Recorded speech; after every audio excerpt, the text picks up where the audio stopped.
I was always a mean little shit, and you know that. I was raised tough by my cousins, the Dorado brothers. It's crazy leaving the house for the first time and like making your own big boy decisions and then calling back home and hearing everyone's having a good time without you. Life has kind of moved on. Professional baseball, man. When I got drafted, I had to leave California for the first time, really for like a long period of time. I tell people like the hardest transition I ever had was knowing that I'll never be able to play competitive baseball again, like real competitive, trying to go to the show. Like once I lost that, dog, it was like, well, what the fuck am I living for, homie? Like there's nothing to be alive for. I don't just attack the physical and the mental. I also dive into the spiritual. I dive into the emotional, which is one of the things that we don't ever talk about. Is emotional balance is important because there's organs in your body that are tied to different muscle groups or different ligaments, joints. It's crazy to hear like we've been poisoning ourselves through our food, through our drinks, through our clothes all these years, and somebody fucking knew it and didn't say shit because they needed to make the money.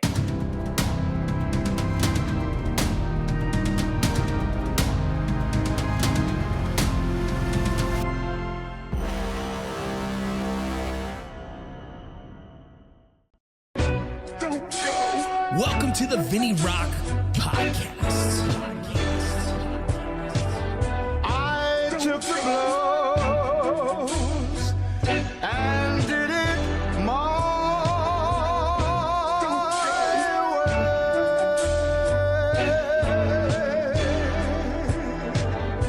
way. It's time. The Vinny Rock Podcast.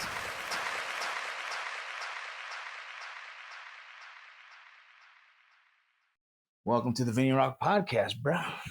There it is, baby, in the flesh. Finally, dog. Well, let me tell the audience what's going on here. So this is a good buddy of mine, Rafael Arroyo. We played baseball since we were in high school together. We kind of grew up like brothers during those times, bro. I felt like he was like a little brother to me, and he was a catcher, and I was an outfielder / pitcher, a wild fucking pitcher. You know, as history goes, you know, I went one way, he went the other. Eventually we find ourselves back working in the mental health and wellness space, man. And so me and Rock's been hanging out for a while. We reconnected during my time in Mayans and being in LA, and we were able to just reconnect, man. And so, bro, I wanted to invite you on here because like I have a lot of friends who do the wellness space here and there, but you're someone who I grew up with. So you've seen where we both were from at one point, or how we were at one point to where we're at now. In which to me, it kind of hits a little different seeing one of my own dudes from where I grew up is taking the same journey. And I just find it fascinating as fuck, man. So before we get into all that shit, you want to introduce yourself, give a little bio of yourself and your background and what you do now, and then we'll get into all that. All right. My name is Rox Arroyo, real name Rafael. We'll talk about the significance of that name later as well. So yeah, I, just like you, brother, grew up in the San Fernando Valley. Baseball was a big part of my family, big part of my life. It still continues to be so. Went over to Monroe High School. That's where I met you. Like I said, man, you were always a big brother to me, and I always appreciated that. So played varsity there 4 years. Got a scholarship to go play at Cal State LA. Played there for 4 years as well at Cal State LA. I was drafted by the New York Mets in 2004 in the 26th round. And I ended up playing 6 years with the New York Mets. Got as high as AAA. I never got to the big leagues as a player. But in 2010, I got released. And about a week later, I got a job offer in the big leagues as the bullpen catcher. So in the big leagues, every bullpen has 2 bullpen catchers. And a lot of times these jobs are offered to guys within the organization. And, you know, luckily I was one of those guys. I did that for 1 year. There was a shift in management from top to bottom. So I was kind of a sacrificial lamb in that sense. But looking back, it was the biggest blessing of my life. Because in 2010, I met a player by the name of Oliver Perez, who was a starting pitcher and got moved over into the bullpen that year. And he was coming off of a recent 3-year, $36 million contract.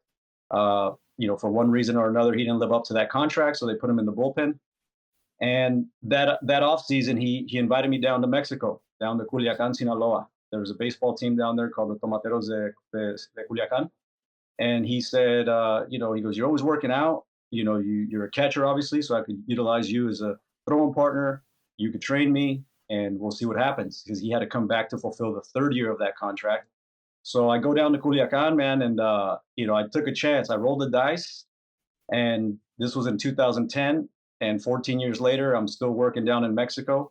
He opened the doors down in Mexico for me. So I essentially was his personal trainer from 2010 all the way to about 2019. And within that, I started my own training company. Rock Sports Performance is what I named it. Designed the logo, branded myself, because I saw something within Oliver Perez and how I was able to shift his health from being in a poor mental state of mind. Physically, he wasn't tip top form, so I was able to reconstruct his whole being, and that gave me the spark to start this Rock Sports Performance. And that led into, again, like I said, Julio Diaz, personal training, baseball coaching, holistic health. I was able to get into Paul Chek, a certification there, Chek Lifestyle Holistic Coach, level 1. And I am currently the director of player development for the Tigres de Quintana Roo in Mexico in the summer league. So there's 2 leagues. The Tomateros play in the winter league, and the Tigres de Quintana Roo play in the summer league. So that's brought you back to present moment, man. It's a long-winded answer, but I'm very layered. No, it's beautiful because it's just cool to hear where you're at now and just all the success. So those who are listening, like, he is like a wellness coach for physical, spiritual, mental, emotional kind of wellness coach for baseball players. He helps develop them and help them get to a position where either they maintain their contract or get new contracts, whatever it is. But you're pretty much like a performance enhancing coach for baseball. Exactly. Yes. But Yeah. Great way to put it, man. Holistic. Take the holistic approach into baseball or sports in general, right? Because a lot of it is the old school, go to the weight room and drink this protein shake, but it's so much deeper than that. So I was able to hit all the pillars. Well, even when we were younger, the lifting weights was actually frowned upon. They thought it would mess up your shoulders. So they said, don't do push-ups, don't do this. Yeah. And you're gonna get all tight. To college. Right. Not until we got to college that people started telling us about lifting weights. And that's when I started lifting weights was college. Cause I was like, man, I want to put 5 more miles per hour on my fastball and shit. You know what I mean? 100%. Well, dude, before we get into all that, what are some baseball stories you remember of our time in high school? Man, there's so many of them, but I think, look, man, I was always a mean little shit. And you know that, I was always tough. I was raised tough by my cousins, the Dorado brothers. And it was just in my being, right? So I remember when you were a good athlete, man. You played football, you played baseball. You were the dude on campus. You were the big dude on campus. And I remember you started pitching. You started dabbling into pitching and stuff. And one of the biggest memories, I don't know if you remember this, you were throwing a bullpen to me, and I didn't have my mask on. But you would spot up. You had a good arm, man. Like I said, good athlete. And you would spot up. So I'm just like, all right, well, I don't need a mask. But then out of nowhere, you would just lose it, bro. And then you would like bounce a fastball. And I remember you bounced a fastball and it hit me in the mouth and I bit my tongue and I started bleeding. I was pissed, bro. And I remember that because I felt bad, bro. And when you showed me your tongue, you actually had teeth marks cut into your fucking tongue, bro. I had like a little piece of tongue kind of just like dangling off. Yes. And I kind of panicked, I got scared, but I was more pissed than anything because, I was like, man, like it was just embarrassing. It was an embarrassing moment. But that was one of the memories that I remember having. And even though I was mad at you at that time, and I know you felt bad, but, it made our bond that much better. It's part of we got closer and closer as we played together, as we hung out together and partied together and everything, man. But it's funny. So Rox's family used to call him a nickname, and the nickname I believe was Rots, correct? Correct. Well, is that R-O-T? What is it? How would you spell it if you had to? R-O-T-T-S, Rots with a T. Yeah. Yeah. And I remember your sister played a high level softball, but your sister played softball at the school. My dad was a coach at the time, and so I knew who she was. You know what I mean? And I remember them calling you that, even your older brother too. But I was like, what the hell are they calling you, bro? and the funny thing is that my family called me a similar nickname. The nickname my family called me was Chent, which is a shorter version of Chente, which is shorter than Vicente, right? And so it's like Yeah. they got it all the way down to Chent. And when somebody heard it one time, Coach Senegal heard it one time, he said, "Why are you guys calling him Chin? That's fucked up." They could have thought it was calling me Chin, not Chent. So the funny part about that, I was laughing, but I remember hearing your nickname. I was like, "What did they just call you?" And tell me the story how that happened. Yeah, I'll never forget it, bro. We were remember what I think Anthony Gaston used to call it, the cut. It was like the entrance to the cafeteria area, but we kick it against that brick wall. Yep. And my sister being a senior, I was a freshman at that time. You were a sophomore, I believe. She's like, "Rots, I'm gonna go grab lunch." It was like a nutrition, I think. And she goes, "I'm gonna go grab lunch. So do you want something?" And I'm like, "No, I'm good." And then you were like, "What did she call you?" I was like, "Rots." He's like, "Rots? I thought it was rocks." And then you were like, "Man, Rots is whack." He's like, "Rocks is better, like rocks, like little bag of rocks, like little dude, little strong dude." And the funny thing is, man, you called because again, you were popular on campus. You were that dude that had the it factor, and everybody listened to you the way you called me rocks. And that was probably the last time I heard anybody call me Rots outside of my family.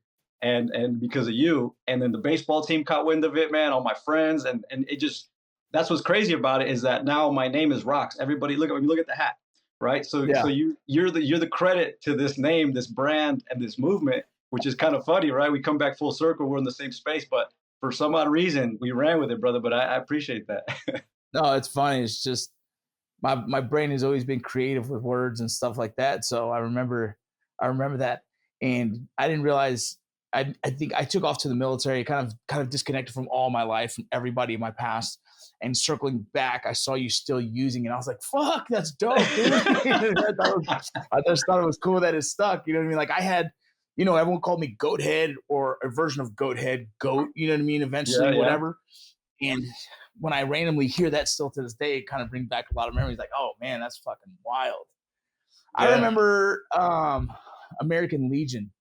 Playing some American Legion ball, which was kind of like loose baseball, just fun, show up and fucking play. And that was some of my favorite times of playing, because it wasn't so school focused, more just like who's going to show up to the game today and let's fucking get it done. And that was a fun time with baseball. Baseball for me was like, American Legion. I loved baseball, but I think the pressure of sometimes in school took away from the love of that game. And then when you got to play these summer leagues, these leagues that didn't have as much, I guess, weight on them, man, I felt like that's when I played my best, because I felt not the pressure more so, but like that's when baseball felt real, man, when it was just fun shit. Yeah, you know what? You're right, because, American Legion, it was a lot more relaxed, like you said. And you know how we combined 3 different high schools? It was almost like an all-star team infused with like a travel ball team. And like you said, there wasn't, practices. It was kind of just like show up these days, show up and kick some ass. But we had fun and we fought for each other, and we were all boys on that team, which was fun. In high school, there is a little bit of pressure, right? Because I think as adolescents, we're kind of going through that image. It's like, oh man, these girls showed up to the game, or, cheerleaders showed up, other athletes would watch our baseball games before they go to their practice, or vice versa. After their practice, they'd swing by. So there was a little bit of pressure too, because then you have to see these people on Monday. And then there's more parents there. So there was a difference in that. And you're right, man. American Legion, I'll never forget it, bro. Those gray pants with the white T-shirt, Panorama City, post 817. John Ennis, big donkey John Ennis could hit. So he would hit. Remember, he had 4 bombs in one game at Alameda. So it was dope, man. And we'd compete with some of the best dudes. I think obviously the best team back then was the Notre Dame squad, Showtime. Notre Dame and Chatsworth. Yeah, Chatsworth too. We beat Chatsworth in alumni in Legion ball once, and it was like crazy win. Yeah, it was like winning a championship, huh? Yep. Oh, it's crazy, bro. Well, dude, we've been on this journey, man, of life, man, and how life takes us in so many different directions. And when we finally got to sit down in LA and have a cigar and really dig into like the wellness side of things, man, I'd love to hear what was the fucking initial step for you that transitioned you into this, like, holy shit, I get it, right? And it's kind of like that path to enlightenment. Like, what was the first step where you were like, man, I've been fucking this up. It's time to fix that. Well, I'm still fucking it up a little bit, but we're better. We're like at the 99th percentile of healing, right? I would say the very first like big blow was professional baseball, man. When I got drafted, Um, I had to leave California for the first time, really for like a long period of time. And I got sent over to Port St. Lucie, Florida. We did about a week of we did physicals, but then they also like let us just kind of watch and show us around the complex. And then a week after that, I got shipped out to Kingsport, Tennessee. And Kingsport, Tennessee, man, is this little town, East Tennessee. I'm the only brown kid there. There's like one main highway going through the city. It's a small little place, and I'm sitting there with other guys from California, guys from the Dominican Republic. But I had to live with a host family, and I think that was probably the most. That was the first thing. That was like, whoa, I'm not living at home anymore with my parents. I don't have a car. I don't have any money. Figure this shit out. I get to play baseball. I think that was the cherry on top of the whole thing. But outside of that, man, outside of playing baseball every night at 7 p.m., it was a fucking grind, dude. It was like I'm not Yeah. really sleeping well because I'm living in the basement of this weird dude's house. My buddy Josh Wyrick, he was my roommate at the time, and we didn't have a car, so how are we going to get around? And luckily the host dad, he let us borrow his car that, the gas gauge didn't work. So we had to like pump in $5 and then kind of figure it out. All right, dude, I think our miles are up. But those things, the bus rides in rookie ball, the pain of playing through baseball every day, where in high school and Yeah. college, you play 2-3 times a week. In pro ball, man, you're playing 25, 26 games in 30 days, and your Damn. body starts to hurt. And now you're trying to figure it out. Like, I got to play every day. My arm's hanging. I'm sore. I'm one for my last 15 or whatever the case may be. So this is where the mind, started fucking with me. Like, and we're still young. I'm 21 years old, and we're trying to figure it out. We're going out, having some beers with the boys, and you can, obviously you can relate to that. That's the culture of baseball, man. It's drink beers, travel, play baseball, and chase women, or women chase you, vice versa. So those things, I was like, there was times, there's peaks and valleys. There's days where I go 3 for 4, man, and I feel like I'm a big leaguer that day. And then there's days where I go 0 for 4. I'm like, I suck. I want to go home. And, your college buddies are calling you up from the college bar you used to go to. And you're sitting there miserable in Kingsport, Tennessee. Like, man, I want to go home, man. This is not for me. This isn't what I thought it was. It's Right. crazy leaving the house for the first time and like making your own big boy decisions and then realizing like, and that same thing you say, calling back home and hearing everyone's having a good time without you. Life has kind of moved on, and still like you're gone, they don't care, and it's like, cool, man, good, you're doing your thing, I'm doing mine, and it's like Yeah, all exactly.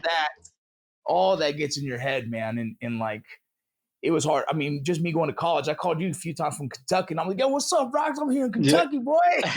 Like living I the dream remember out there, getting ingrained in Kentucky, and that whole world. And it was hard for me doing that, bro, because I was gone from my family who were really close, and I was gone from my friends and trying to find a new group of people.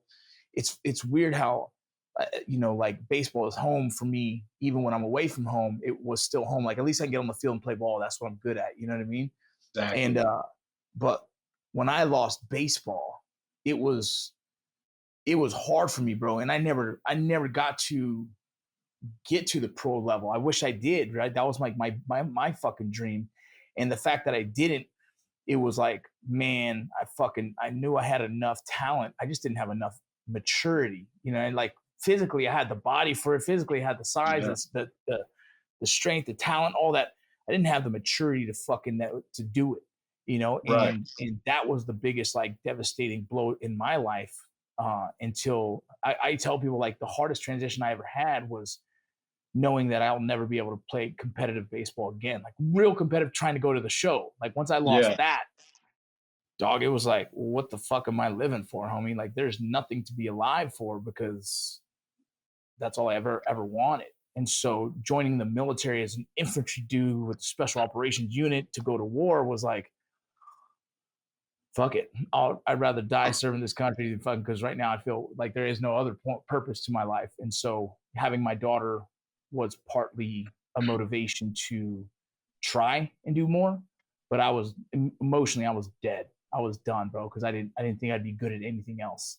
So I Yeah. imagine when you 6 years of putting in your life to this, and that's just pro, like your whole life, dog, right?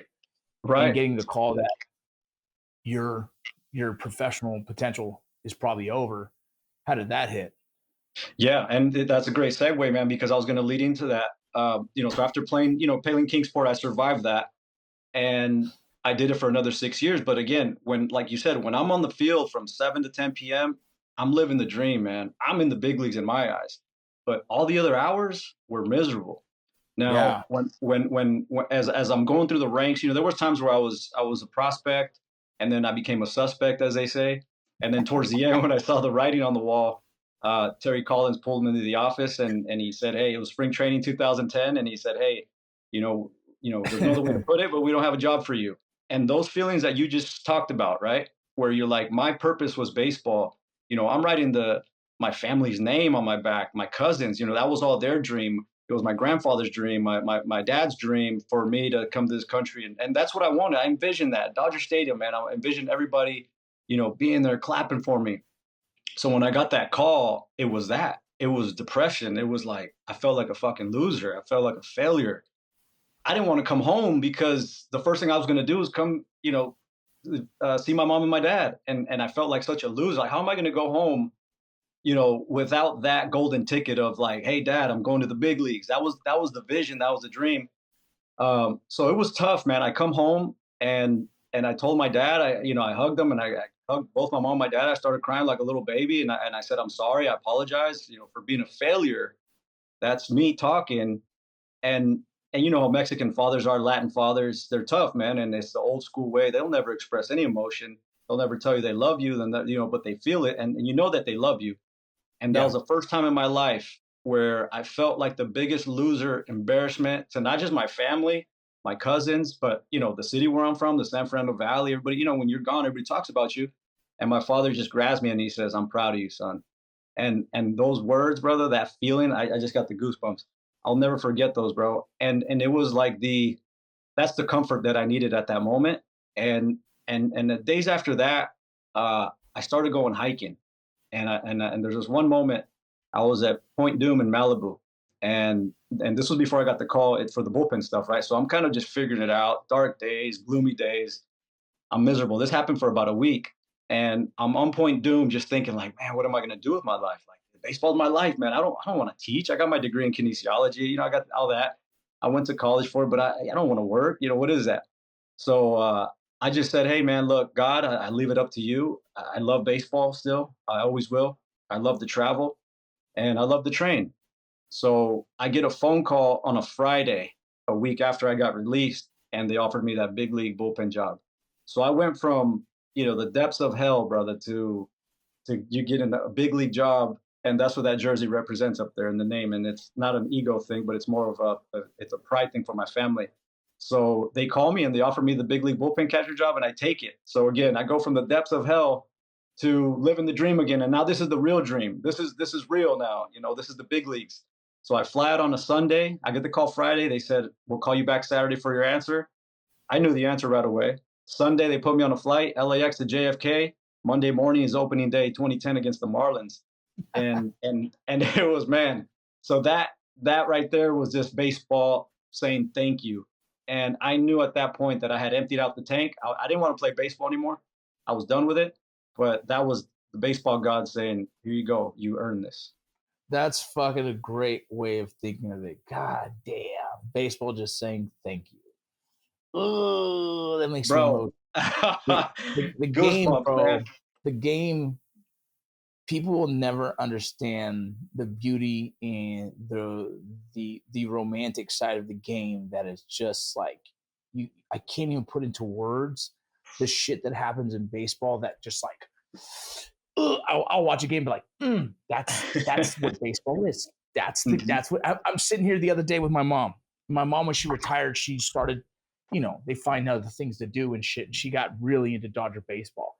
She came and visited me the other day, and we sat and watched the Dodgers. And it's like fucking 11 o'clock at night. The game's still going on. It's the ninth inning.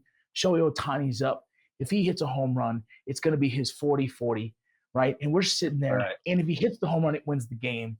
And no shit, he swings. And I just look at my mom and go, fuck, man, this is baseball, man. This is baseball. I'm sitting here with my fucking mother watching the one thing I love so much. And we got to watch this iconic, historic moment live together. and we're both smiling our fucking, and the kids are sleeping, so we're cheering like this. We're like trying not to wake anyone up, but like the game, it's so much more than that. And I hope that my kids get to, they don't play. None of my kids play, but I hope they eventually understand the beauty of the game and how things like that, when you said the game saying thank you, I believe that. I believe there's things about baseball that I think baseball still shows its respect to me in a sense where I show it its respect. You know what I mean? Yes, And it's, yeah. I don't know how to explain that, but I'm just saying the game still shows up and tips its cap to me at times. And it's the weirdest thing, bro. Like, Yeah. I'm going to give you another one. I went to a UFC fucking match. We get front row seats, right? Me and my wife love MMA. And behind us on the chair, it says the fancy pure person who's going to sit there. And it says Walker Buehler. And I'm like, Oh, I doubt he's going to be here. Yeah, I said, I doubt he's going to be here. There's no way. There's a knockout happens. I turn around. He's standing there. Boom. We high five each other. We're like, fuck yeah. And I was like, holy shit. I just fucking high five Walker Buehler. Like, no fucking shit. I sit down like nothing happening. I'm trying to act cool, right? Like, I'm in the front row UFC, dog, but I'm more excited about the dude sitting right behind me. You know what I mean? Right. And he taps me on the shoulder and says, I'm Walker Buehler. Nice to meet you. I said, hey, nice to meet you, man. My name is Vince Vargas. He goes, we're huge fans of the show. And I was like, shut the fuck up. He's huge fans of Mayans MC, show him and his wife. And so we sat there talking all night. And for me, I told my wife, like, that was like a very beautiful moment for me. And it fucked the UFC at the time because I'm like, I'm sitting here talking to someone who's pitching in the major leagues, something I dreamed about doing, but he's a fan of what the fuck I do. You know what I mean? Right. It's just like, it's just things like that. I just find it to be fascinating. And it's always like the game. I'm still connected to the game, bro. Here's another one. I'm going to blow you away. Dog. This all just happened within 3 years ago. I went to combat with the FBI agent. Right, he was a SRT guy, dude. So he went overseas and he was doing his mission while I was doing mine. And multiple times, my team was in security for him, protecting him. Right, Yeah. He hits me up and says, "Hey, man, I'm, he's going through his own stuff, so I'm helping him through his own thing. We're connecting." And he said, "Thanks for all the time overseas, man. You really looked out for me." I'm like, "Yeah, but why not?" He goes, "Hey, dude, you like baseball?" I said, I love it." He goes, "My son plays professional ball." I said, "For who?" He said, "The fucking Seattle Mariners." I'm like, "Whoa, bro, that's awesome." He goes, "He's going to be in Dallas. Are you interested in watching a game?" I'm like, "Yes." So I go to Dallas with my kids. We stand on the fucking field while batting practice is happening. And I'm sitting here thinking like, holy fuck, dude, this is crazy. And my daughter's like, "You've never done it?" Like, I've never got to stand on a professional field and do this. This is like another dream come true of mine through connections of my life. The weird thing about baseball, dude. Wow, dude. And look, because your respect for the game is never going to be lost, right? That game is embedded in your heart. It's tattooed in your heart. And the fact that your dream is obviously was to play in the big leagues one day, right? And you're rubbing shoulders with a big leaguer, which now you call a friend. And the other part of the dream is to always, there was something about being on a big league field. And you felt that, Yes. You felt that aura, brother. You felt that there's a special energy down there. Just, that's why they call it big league. It's this majestic cathedral, man. And this was Houston, right? Or what was This it that? was This was Dallas. in Dallas. Sorry, in Texas. Yeah. So now, that one's enclosed. So just the sounds, the smell. Bro. I'm sure you were like, you were living out your dream. I was like, it's so big, dog. I don't know if I can hit it out. I don't know if I can do it. I started sizing up the field, dog. I'm like, I don't know, man. Can I get that? Let me get around. Yeah, I know.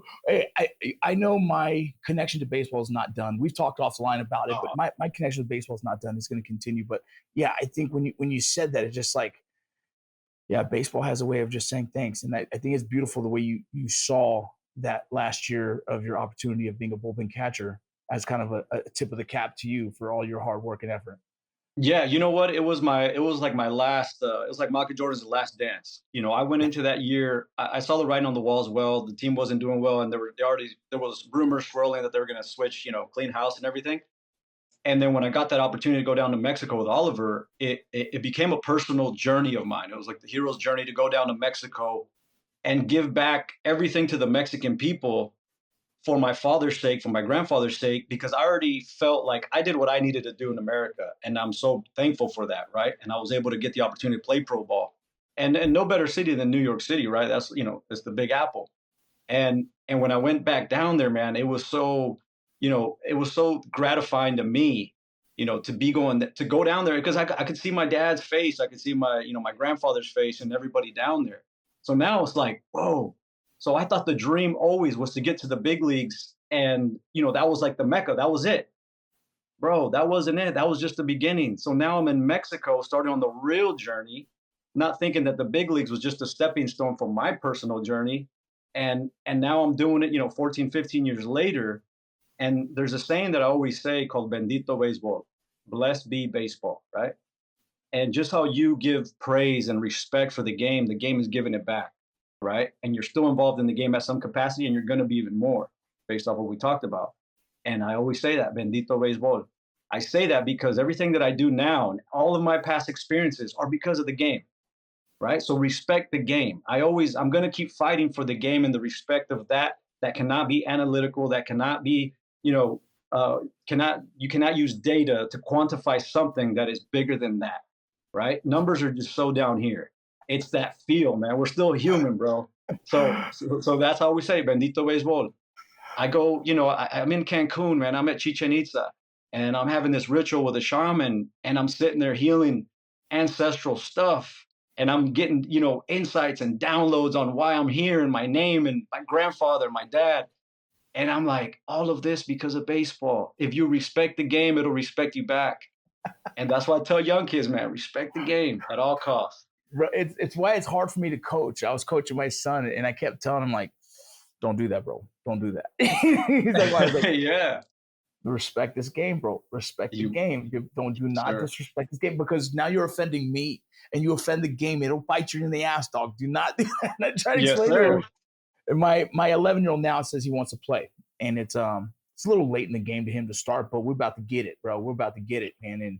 And my goal is to get him good enough so he can play in high school. So we're about to work our asses off. But the big thing he's going to learn from me is about the respect of the game and the mental side of this game that's going to try and chew you up, and you'll be ready for it. You know what I'm saying? Yeah. I'll tell you this, though. It's never too late. Yeah. Hey, how old is he? 11? 11. Never too late. There's guys that started later. It's just a matter of the quality work that you put in, right? And then the drive that's inside. Sometimes, you just don't get the opportunity to play, kind of like us. We grew up playing, 4, 5, 6 years old. And, it is great. And that's a great step or a great foundation. But I'll say that, man, it's never too late, because if you want something, it doesn't matter. There's no clock on your career. I got drafted at 21 years old. I could have never signed at 16, 17, 18 years old, which some of the kids in Mexico signed at 16, which is a lot of pressure. At 16 years old, you got to be a man, and that's tough. And not only that, but the pressures of you have to make that signing bonus. You have to get that signing bonus so that you could literally build your parents a home, because they're living with their parents and their parents. So there's a lot of things there. But I always say that to guys. It's like, hey, let's get to work, and we'll let God figure it out. But as long as we put in the quality work and we learn and we have the passion for the game, it's going to continue to give us back exactly what we put in. You know what's crazy about your journey too? You got connected to another person I played baseball with, Fernando Valenzuela Jr. Yes, sir. It's just wild. So I played, those who are listening, I played junior college one season with Fernando Valenzuela Jr. Our team is considered to be the Hall of Fame team of Glendale Community College baseball. That's in California, not the one in Arizona. We were the 2001 runner-up in junior college, the junior college baseball World Series. And it was the most devastating thing that happened to us. We actually won. We beat the number one team, Riverside, in our first match, and the way the seeds worked out. And we were just a team that fucking smoked home runs left and right, and we had good pitching. At that time, I was only a pitcher on the team because I got kicked off the team previously, and I was like, look, just bring me on as a pitcher. Just let me prove myself. So I was a little bit of a train wreck at the time. Either way, so I was a middle reliever at the time on the team. So we go to the junior college World Series. We win the first game against Riverside, who was the returning champs. So boom, we threw them in the loser bracket. We beat the next team. We beat the next team. Boom, we're in the finals, dog, against Riverside made their way back. Sounds fucking interesting, right? So all we got to do is beat them once. They got to beat us twice. They spanked the dog shit out of us twice in a row. Wow. Heartbreaker. And I will tell you why. One of the first plays in the first game was a fucking hard ground ball to our shortstop. His name was something Stone. And the hop fucking bit him up, knocked out his 2 front teeth, homie. Oh, shit. Knocked him out. And so what I felt, the energy in the team completely got destroyed. He was one of our hotshot dudes. He was a stud, right? Yeah, it's a blow for sure.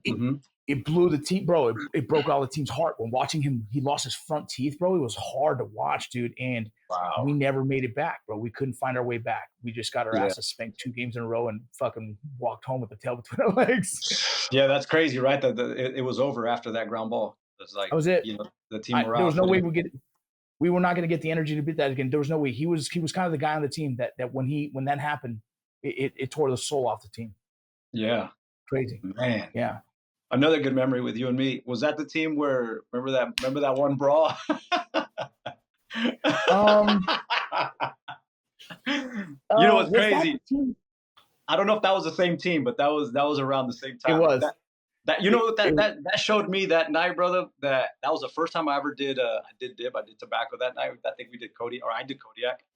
But I remember that day the way, and that's probably why you guys were a championship team, was because of the way you guys handled that situation. Yeah, bro. I remember go ahead. I remember being behind you, bro, and I remember, you know, I'm not a fighter by any means. I'm a peacemaker, but I remember being like following you, like right behind you, just kind of keeping an eye on you, and you know, head on a swivel. But I remember you went at some dudes, you were defending your guys, and then remember when you ran into your teammate, and I was right behind you. Like what?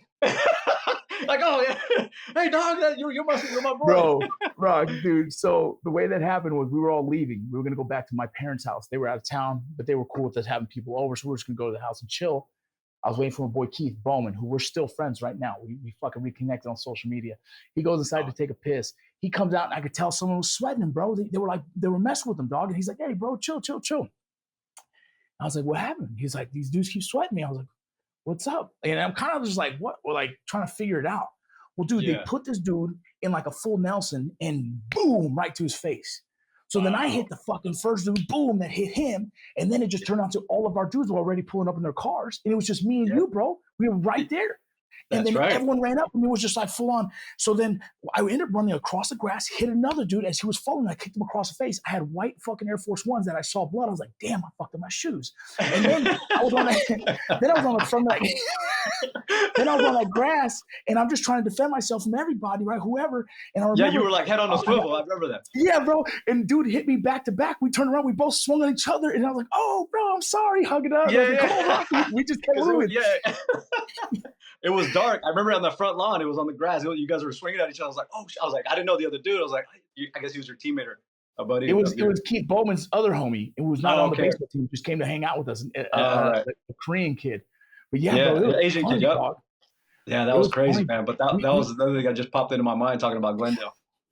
That was a good time. But yeah, man, like that team was my closest I got to like being able to be on a championship team, having some fun. But that was where I met Fernie, which Fernie's dad, Fernando Valenzuela Sr., obviously one of the most high level dudes you can think of.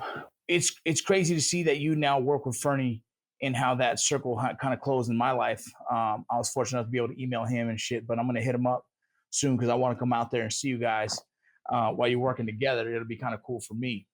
Yeah, for sure, man. Yeah, Fernie, so he's the owner.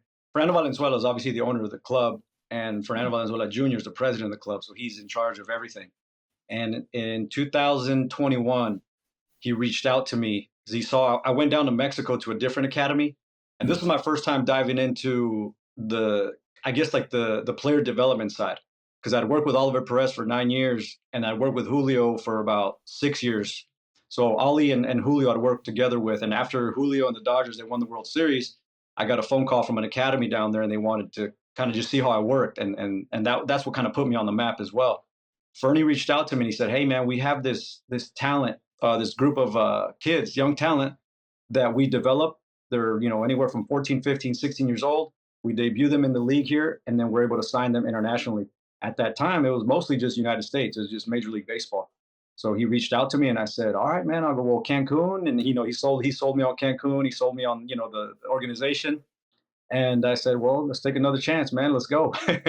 and that's how I ended up down in Cancun with him. So you do that almost every year, right? You do a kind of a rotation where you go to one team during the summer, another team during the winter, and then you come back and kind of do other personal stuff when you're at home? Yeah, well, it's kind of been a mixed bag, man. My life is that it's just so random.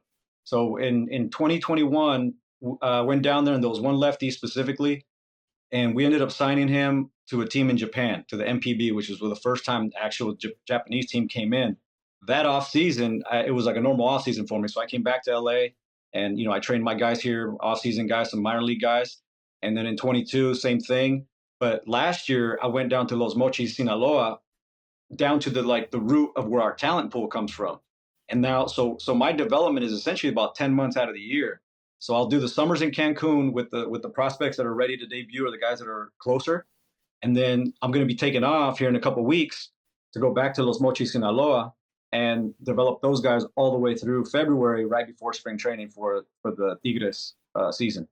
What's going on, y'all? Thank you for joining our show. Thank you for supporting it throughout the years. Thank you for telling your friends about it. Real quick, let me get to our sponsors. Core Medical Group, you already know. Testosterone replacement therapy. If you guys are above the age of 25 and not feeling yourself, if your wife isn't feeling the same either, yeah, it's for both. You guys can go get your blood work done at Core Medical Group. There's a lot of questions about having babies. There's a protocol for that. You can still have kids while being on TRT. I got a ton of fucking kids. But you guys go check them out. I love them. I trust them. I think you guys will love them as well. Straight Razors on IG. Do you know what that is? GrimBlades.com. American made, right there in Idaho. You guys should go check them out. It's a straight razor company. They make several different kinds of razors, not just straight razors, but they're known for the straight razors. I love them. The owner's an incredible person, a great American patriot, and so obviously I support them. You guys go check out Straight Razors on IG or GrimBlades.com. Scallywag Tactical, some custom knives. Several of you have bought the dagger. I love it. I think a lot of you will love it. Get it for your wives. She could take it while she's going walking with the dogs or whatever. Scallywag Tactical is an incredible company. Again, it's just another company that I support heavily. They've been good to me. I'm good to them. So you guys go check them out. Modern Gun School. You guys have your veteran benefits still. If you're a veteran, you still have them. Go use it. Modern Gun School is for you. Learn how to be an armorer at the comfort of your own home. Learn how to make, more so fix, clean, and just be an expert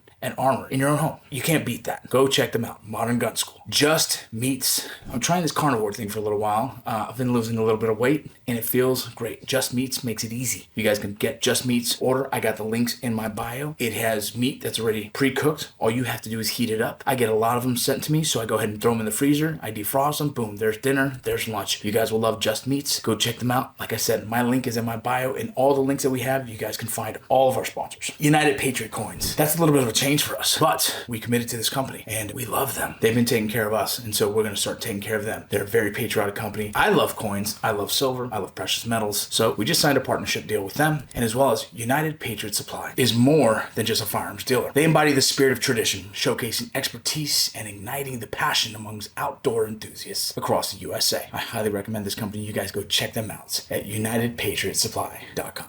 Those are our sponsors. I really appreciate you guys supporting this show, supporting everything I do. Don't forget Borderline book. You can get it on Amazon. You can get it at Barnes. Got some cool stuff coming up with Henry Rifles. I think you guys will love. Light the Fuse Retreat is coming around the corner. If you guys are looking for a men's wellness group, go check them out. And Tomorrow Battalion, if you're looking for a place to donate, a nonprofit that you can trust, Tomorrow Battalion is where it's at. We support veterans and first responders and their families. So you guys have any questions, you guys hit me up. Thank you for everything. Besides like the physical stuff of what you're teaching them, and it was cool. I've seen some of the stuff you're teaching, kind of like hip movements, right? Like having really good hips, but also the way people stand, their feet, the way, because I'll send you videos of my son, I'm like, hey man, what's up with this motherfucker, right? But besides that, what's the mental kind of side and like diet side that you kind of focus on for these guys? Like, I just like, what makes your program, so successful that you did what you did with Oliver Perez and then Urias and then so on and so forth, some of the young athletes you work with now?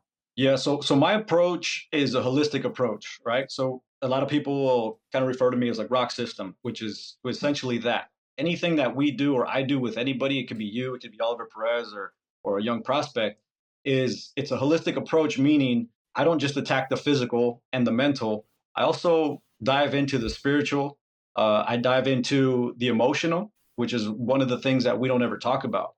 Is emotional balance is important because there's organs in your body that are tied to different muscle groups or different ligaments, joints. If you have an emotional imbalance, you're going to feel pain in your shoulder, even though there's nothing physically wrong with your shoulder. But if you're an angry person, you're a sad person, that's going to cause a reaction in something else. So when I realized that, and I realized this through Paul Chek, check HLC1. He gives an amazing amount of information, which is, down to the nitty gritty of it all, man, and how the body works from a physical standpoint, mental standpoint, emotional and spiritual. So that was my approach, and I realized that with Oliver Perez, we'd go hiking, and we'd have some of the best workouts, not necessarily because of the physical stuff, but because we're having a conversation of like, man, what went wrong with us last year, or knowing that he lacked confidence, or maybe he had some personal stuff going on with the family. And once we were able to kind of clear the air on that, I saw how his physical ability became better. And when you're talking about right now about like the physical and like aligning the feet a certain way, I studied under Marlon Byrd, who was a big influence on me. He's the one that introduced me to Paul Chek. And then Marlon Byrd got me linked up with the GOATA guys, GOATA's greatest athletes of all time. And they started looking at indigenous people and why modern humans are subpar athletes, or why we have so many health problems from a physical standpoint. So think of a car, right? If your alignment's off, it doesn't matter how good that engine is. It doesn't matter, how much horsepower it has, because the tires are off. So GOATA, what they did was they looked at the feet. So we look everything from the ground up. We look from the inside out. And when we look at the feet, if your alignment's on point, then your ligaments, your joints, and your muscles is going to fire on point. It's going to be efficient. So that's the physical side, right? Now, the mental side, I need to know what your mental goals are, because if you don't know where you're going, any road will take you there. But if you're like, I want to be a big leaguer when I'm 21, I know exactly. So now we got a map. The spiritual side, we have to remain humble in this, because there's something greater than us here. Everybody has their own definition from the spiritual level of what this whole existence means, right? And then the last thing is the emotional. If you're emotionally, let's take with all due respect, let's take a Yasiel Puig, or some guys that just they can't control their emotions a certain way. Not to put him in a bad light, but anybody, including myself, I strike out, I throw my helmet, I want to fight somebody. If my emotions are out of balance, man, I'm not going to be good physically, mentally, emotionally, or spiritually, and I'm not going to be worth anything to anybody, right? So we have to have all that in balance. So when I started working with Oliver Perez, and now looking back, it was kind of me being my own first coach. When you go through those depressive states in the minor leagues, your emotions of, why are we drinking so much alcohol in the minor leagues? Are my emotions in check? How can I handle that? So taking that approach to baseball was something that nobody has done before.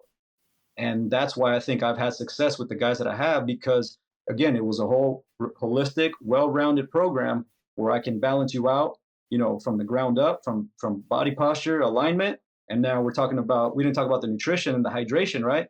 Again, we wouldn't put 87 octane in a Lamborghini. Lamborghini is a special type of oil, special type of gasoline that it needs in order to run. So we go talk about organic food and natural spring water. At the end of the day, it's getting back to nature, getting back to those indigenous people that had straight feet, that were back chain dominant, getting back to what our ancestors ate, natural food, fertile soil, mineralized soil. And we've gotten far away from that. So that was the approach that I took into my athletes, and then the rest is history. Bro, it's funny because this morning I put some lemon inside my water and I put some mineral salt in it. That's what I got here. That's all from you, man, from what I've been learning from you, and slowly taking strides in that way. I was looking for some Paul Chek's books on Audible, because I listen to a lot of Audible, but I don't think he has any on Audible, so I got to go actually pick up the physical copy and get down on that one. But it's crazy to see. There's the cool thing, like in my world, in this like military space of like mental health and wellness, it's taken a long time for us to get to this place where like, oh, this is probably a more healthier approach than what everyone else is doing, right? You know what I mean? Like we used to drink all the time, drink, fuck, fight, blah, blah, blah. And what happened for us was that the special operations community tends to create a big influence in all this kind of the other military veterans. Special operations are looked up to, you know what I mean? People, they respect the quality of kind of soldier, the training, whatnot, whatever it is, but they have an effect in the social presence as well. And so when you see Navy SEALs, Army Rangers, Special Forces guys going towards meditation, the Wim Hof method, the breathing, all these things, it creates a wave of influence in the veteran community that has been really nice to see. I don't know if it would have happened if it wasn't for that, because, you know, those guys create a really good presence about them. And there's some guys who fucking are weirdos, but for the most part, when you see the community going that route, it's really nice to see. What I know about baseball is what you're doing is very faux pas for baseball. Baseball's old school, dog. Baseball has a system that works this way. So how hard has it been for you to kind of prove what you do and that its effectiveness, because you're not doing it in the majors? Why is that? Well, it's because they don't fucking want to change their old ways of fucking, you know, protein shakes and fucking weight room. You know what I mean? Right. And so is that a challenge for you? Because we know the mentality of baseball at that high level, it's very hard to change their mind. Right. So my dream is to get back to the big leagues at some point. Now, there's a couple different things as to why I'm not approaching that right now. And again, it goes back to the money, right? So how can I sell, you know, organic coconut water in the dugout or sea salt bags in the dugout for hydration when we have a Gatorade sponsorship or Coca-Cola sponsorship? You know, so those are the things that I'm always going to fight. So it's a battle that I cannot win now. A lot of it also is just education, and that we are so science-based, right? But what is science at the end of the day? Science are still theories, or science are bought, or data is bought to prove something, right? But the truth, like how do we market spring water? You know, it's hard to do that. How do I market grounding? You know, it's free. How do I market quality sleep from 10 p.m. to 6 a.m.? I can't. So those are the things that I'm fighting a little bit. But I think at the end of the day, you know, you have all these Theraguns and ointments and pills and potions and all this to speed up recovery. Bro, get in a dark, cold room every night. Don't eat before 3 hours of going to bed, and fall asleep and get your 8 hours of sleep. And that's all the recovery you need. You know, that's all the massages you need. Drink healthy water, natural spring water, mineralized water. Like, you know, the key limes, get the limes in you, get the fruit in you to hydrate, to clean out the body. But again, you know, we live in a world where, unfortunately, for one reason or another, people either don't want to listen or there's no money in it. And so that's what I do right now, what I'm doing down in Mexico. And that's why I love going down there, because we're going to, you know, the rural country of Sinaloa, or we're going to the jungles of, you know, Cancun and Chichen Itza, Tulum, all of that region, or that region is still living in a natural way. And I think, and I see guys waking up. I see big leaguers, you know, getting out early to the field and they're grounding, they're walking barefoot on the grass. Guys are bringing their own type of water. So I think the shift has started. So that's the reason why, for me, you know, looking up from the outside in, is that there's a little bit out of balance as far as the big leagues go with like science and nature. And I want to balance those skills eventually. Yeah, man, it's cool. It's cool to see. Like, it's funny how we were fed so much other shit for so many years, and now you're realizing, like, whoa, you know, besides capitalism, right? People selling shit and marketing. Yeah. The truth is, there's healthier versions out there, like all these studies with the microplastics in our foods and our drinks and you know, in our clothes. They're finding it in all the Lululemon, the Lululemons have. Well, think about what the big league guys. The big league guys wear all those like tight, you know, the tights and the tight fitting shirts. It's all in there. Yeah, it's crazy to hear. Like, we've been poisoning ourselves through our food, through our drinks, through our clothes, through our shampoos, our deodorants, all these years, and somebody fucking knew it and didn't say shit because they needed to make the money.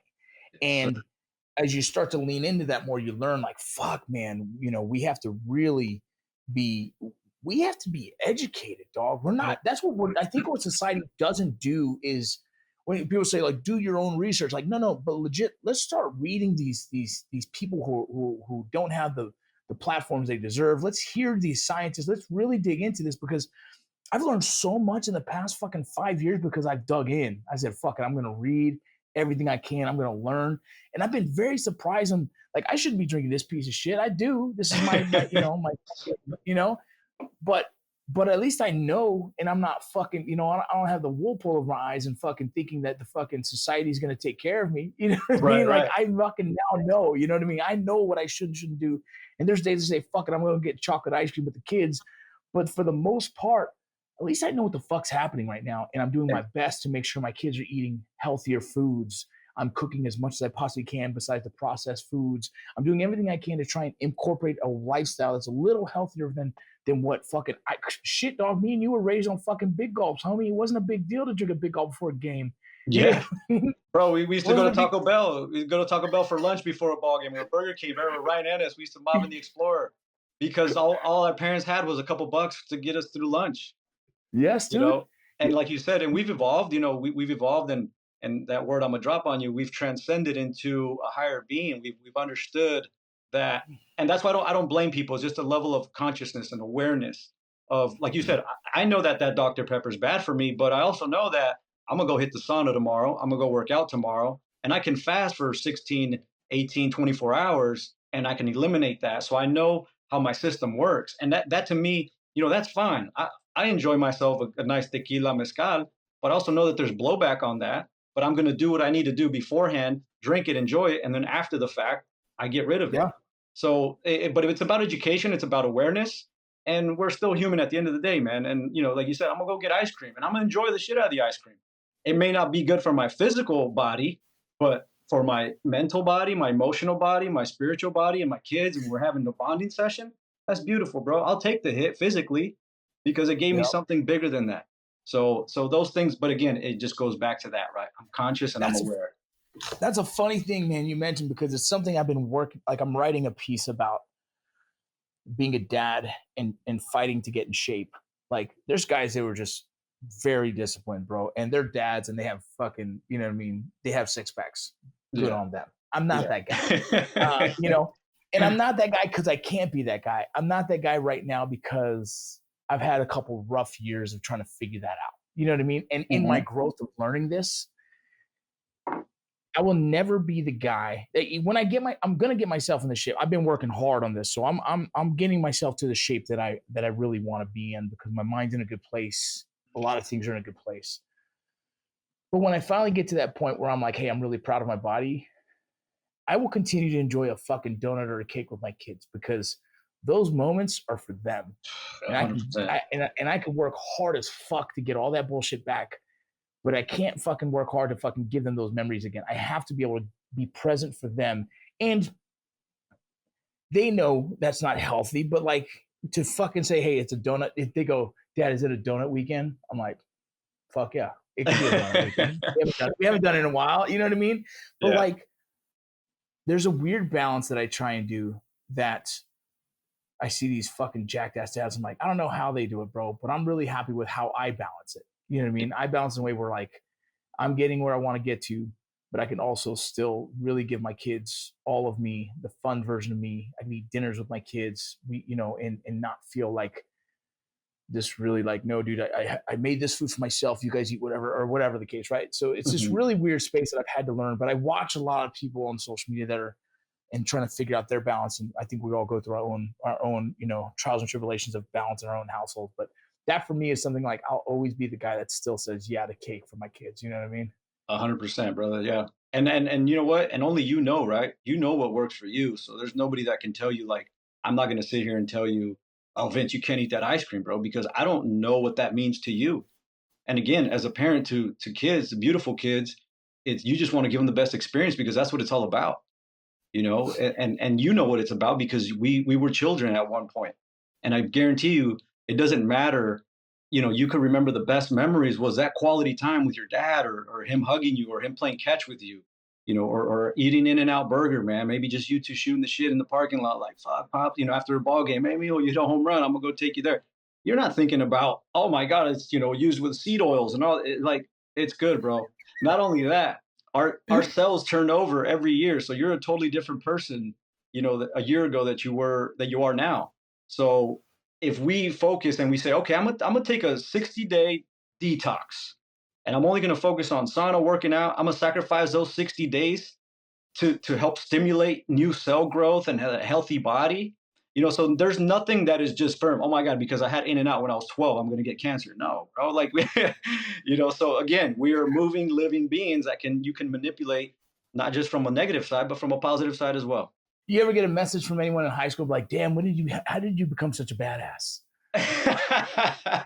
No, I mean, never messages, but when people see me, I get it a lot. They're like, bro, do you age like, or they'll say, well, Yeah. man, how do you look so good? Or like, how do you, your skin looks so good. It's like, because I mean, I've cracked a couple codes on health, but more importantly, I cracked my own code, right? I know, my ancestral lineage. I know my DNA. I know where my people come from. I know what's natural to them. I also know different detox methods. I've done my due diligence on that. And, but yeah, a lot of people, and life happens, right? For a lot of people, everybody's different. I was a ball player, and I can tell you that I was a crazy alcoholic, my whole life, as far as like playing baseball and being part of that culture. But I've also been that crazy, like spiritual guru that, I was at Runyon Canyon at 6 a.m. today. So I don't want to say I burn, the candle on both ends, but I just balance out my life. And Yeah. I know me as a man, I know how to be disciplined. I know when too much is enough. And I also know, like, if I get too healthy and too like spiritual and all this, like for my own personal growth, I know when to just say, okay, I'm not ready for that yet. I'm not ready for a 90-day dry fast, but Yeah. I know how to live in balance due to my lifestyle and what I need to do. Yeah. Personally, I think life like this, what's the meaning of life, right? Mm-hmm. I think there's a portion of it that is enjoying it, 100%.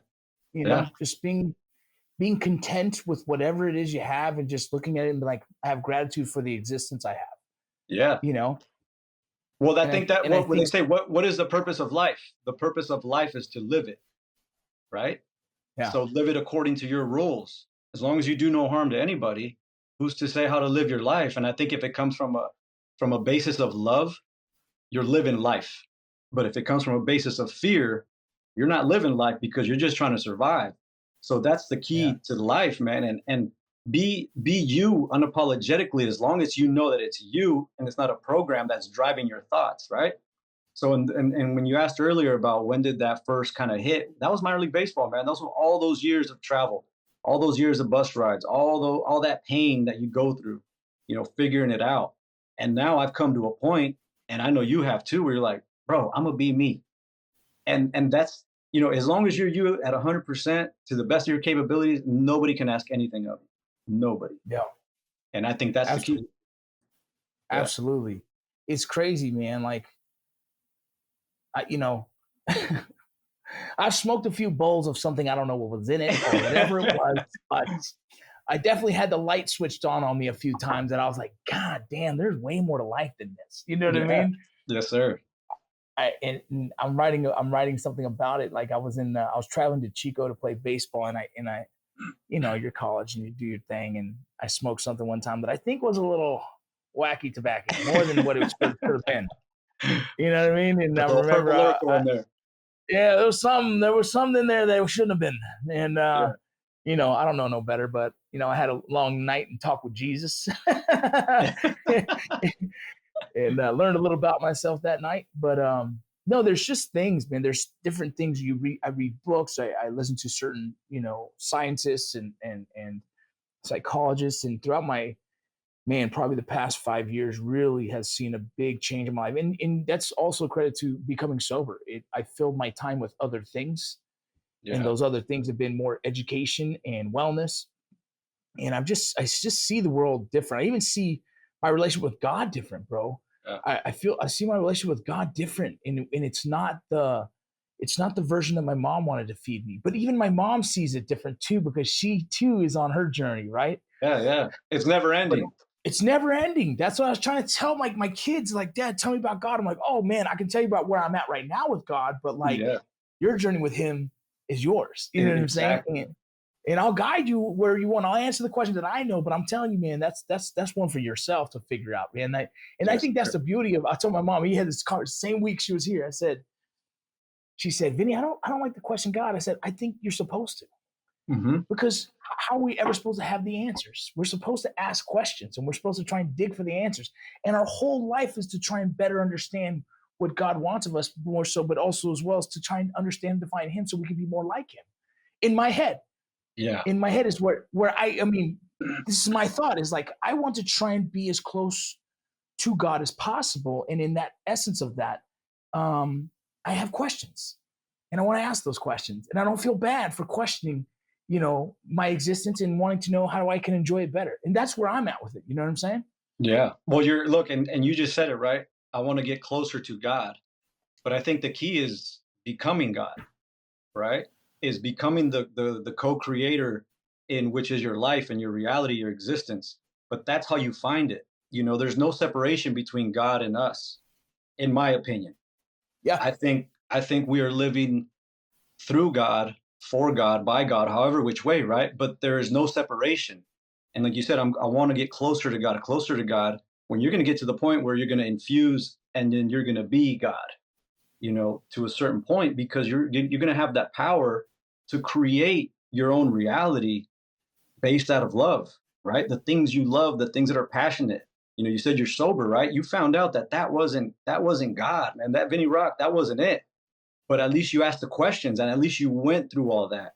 And those are the answers sometimes that, when you see yourself at the bottom of an empty bottle, bro, and you're like, what am I doing? You go to Vegas or you're out partying with your buddies and you get that hangover. And those are those questions that kind of come about like, man, what am I doing? But that's the pain that you have to go through in order to get that pleasure of like, shit, that's a way of not to do it, right?